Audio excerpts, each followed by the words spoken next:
私は、あんずという犬の女の子です。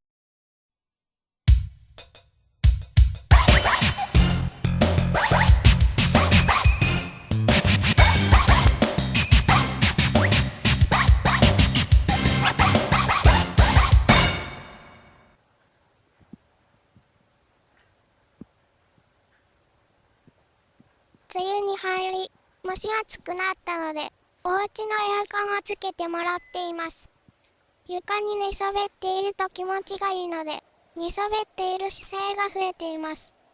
毛が伸びて、暑苦しいと言われますが、こればっかりは、あんずの力ではどうしようもありません。トリミングした後、しばらくは涼しげでしたが、すぐに毛が伸びてきます。夏場はあまりよく言われないので、そう好きではありません。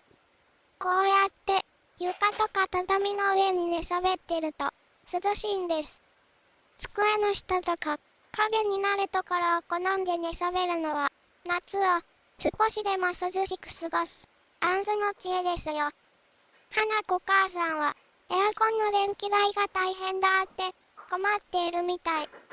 太郎お父さんは早くから太陽電池を屋根につけているので涼しい顔です。どちらが正しいのかな。